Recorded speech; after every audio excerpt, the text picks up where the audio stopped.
Everyone, I'm here with Noelle Tarr, and we just had a great conversation about body image, fitness, and a bunch of other things that's going to go live on the podcast soon. And this recording is for our Keto Unlimited members, and it's made available to our members long before the public. And I wanted to chat with you guys and with Noelle about how she balances being a mother and an entrepreneur and having a family and feeding her children. If you want to learn more about Keto Unlimited, you can go to theketounlimited.com to watch these videos and so much more. Noelle, thanks so much for joining us. Yay, thank you for having me. Yeah, totally. So you're a mother, you're also an entrepreneur, you got a lot of things going on. And a question that I get so much is, how do I balance this? How do I make sure that I'm feeding my children the way they need to be fed? I look at a lot of the pictures you share on Instagram when you're feeding Stella with all the little like mashed up things on her little, what is that called?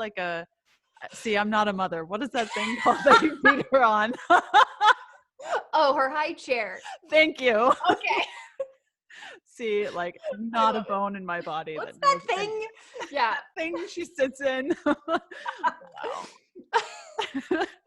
I love it. Wait, so did you ask the question? Wait, I answered the first one. I got distracted about high chairs. How do you manage feeding a little one, and how do you know what to feed her, how to balance that? You're just so good at it. Really? That's what it looks like on Instagram. So the thing is, really truly, there is no such thing as balance. Technically, like everything is never going to be like perfectly in line, and like, you know what I mean? Like, it's not going to be like my work's here and my kid's here and everybody's getting equal attention. So some days she gets very little and we're strained a little bit more and we have to go to Whole Foods to grab dinner. And other days I am doing zero work because my kid's having multiple meltdowns and has a cold or whatever. So it's trying to go with the flow. I think that first and foremost, and this is going to be funny, you'll know this right away, but everything I build my life off of is like sleep. Sleep is the priority, right? Because if that's off, everything else tumbles out of control. So I feel like everything I build on my life is like on my plate is from the basis of, let's make sure I get enough sleep.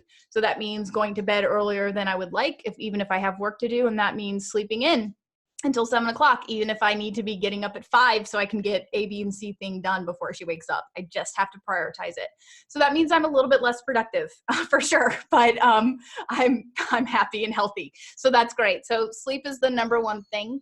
From there, I just try to balance it as best I can. And like you mentioned, it's really hard to be a mom and to be going through a lot of these new things and these new milestones, and then be like having to research it and like try to figure all of this stuff out. Like, it's a lot, right? And so I think that I have really been able to lean on a lot of our blogger friends. Like, we have a lot of great people in the holistic community. I have a lot of, I don't know if you have Voxer. It's a great like walkie-talkie app. It's like a mom's best friend, but it's like you just hit a button and you talk. And so like I've connected to a lot of my blogger friends on this walkie-talkie app, and that's pretty much how I stay connected to people. And if like my kid has a weird rash, I'm like, can I send you a picture of this rash? Because I'm just not sure about it. You know what I mean? Like, it's just nice to have people who have been there.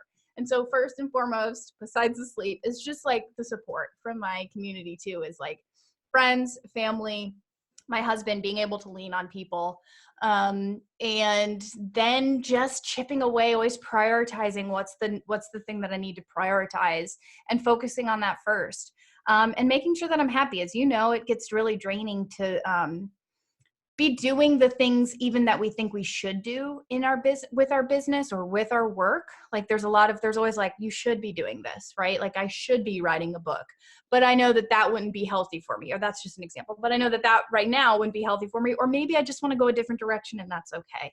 And so always staying true to like what it is that I like doing and what it is that I want to be doing, and everything else kind of falls into place. So most work happens during nap time. So it's like 2 hours a day. So it's funny that you're like, oh, you just get so much done. I feel like I've just become really efficient at getting getting work done that needs to get done. Whereas before I'd spend a little bit too much time on Facebook or Instagram. I'd be like, I take a little break. And now it's like hyper focused 2 hours. If it's good enough, I put it out. And whereas before it would be like, it'd have to be perfect. So I'd spend 20, 30, 40% of my time making things crucially, absolutely perfect. Whereas now I'm like, this is good enough. And that's my best advice for anybody that is doing a lot of things. In terms of Stella's food, I try to really I do share that because that's a big part of our life right now, right? Feeding kids is hard. And I learned a lot from somebody named Megan Garcia. She taught me, she's a great, really intentional researcher, and she never recommends anything that's not like, and it's important when you're talking about kids, she doesn't recommend anything unless she really understands it and is like, it's something that's very clear in the literature. So she actually has really educated me on the fact that like iron is so important for kids, as is vitamin D and zinc. And so the traditional first foods that they recommend for our kids, are things like fortified foods, like rice cereal with iron.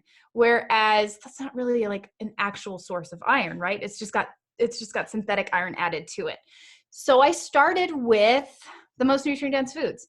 And I started when she was ready. So a lot of kids introduce foods to their kids when they're not ready and they spit them out and then they think, oh, they just don't like that food. No, you just like, your kid has no other concept of what food is. Like, keep going for the foods that are the most nutrient dense. Like, that's what you start with, right? And so it was liverwurst, which she still loves to this day. It was like bone broth mashed with avocado. It was like grass-fed beef, blended up, like nothing sweet, nothing like starchy, just a lot of really good iron-rich foods. And then from there, I just moved into, it's really important to be intentional with, introducing potentially allergenic foods. But that aside, I would just kind of introduce foods that I thought she was ready for and that I wanted her to like. So for example, sardines are a great source of omega-3s. So she still eats those to this day, right? That was a first food, and that was a food that she ate for months. And then I started to introduce things like berries and really like, high quality fruits like clementines, because I wanted her to get a lot of vitamin C because it was the winter, stuff like that. So it's just like being very intentional with creating a plate for her that is very nutrient dense, and we can build from that. And I did do something called baby-led weaning, which is basically giving your kid, within reason, very specific sizes of food. So like a carrot stick that's maybe the size of your pinky that is cooked, so that your kid can pick it up and eat it, versus giving her mashed food. So she never had any problems with textures. She's never really rejected anything other than, oddly enough, tomatoes. I can't get her to eat a tomato. But other than that, she's been pretty, and she has phases where, boop, she won't eat any more sardines. And then I take them out for a couple weeks and I bring them back and she eats them again. So it's just going with her flow, letting her lead. If she wants to take a bite out of the butter, I let her. She eats plenty of butter. Some people message me like, my kid eats that too, and that makes me feel so bad. I'm like, your kid knows what they need. Like, this is a baby. If she wants to take a bite out of the butter and she needs more of it, like, I'm going to give her the butter. She probably needs some vitamin D and K2. You know what I mean? So it's just like, we have good quality, high quality grass-fed butter. If she needs like 2-3 egg yolks in the morning, like, that's what I'm going to give her. You know what I mean? I'm not going to be like, no, that's too much. Like, no, cholesterol. It's just, so it's interesting. Like, when you take a lot of that conventional crap away, in terms of like all the things that we hear about food, and just let the kid kind of lead and make sure everything is really nutrient dense. Like, I decide on the food, she decides on how much. So even if I give her some raisins, or a Larabar, which is like, sometimes she's just eating so much now, it's like, okay, kid, I'm going to give you a Larabar before you go to bed. I let her decide on how much she wants to eat. I'm not like, oh, this is dried fruit and sugar, like, I'm going to take this away. Like, I just kind of let her go and see what she eats. And gosh darn it, she wakes up the next day and still wants sardines, so that's kind of been my ground rules with her, and it's been working pretty well. So yeah, and she drinks all the bone broth. That's all she's ever drank is water and bone broth, which is great when she's sick. So yeah, and bone broth is super nutrient dense. So yeah. That is so cool. Noelle, thank you so much for giving us an inside look. And I think really the takeaway is to just like not be perfect, like be perfectly imperfect.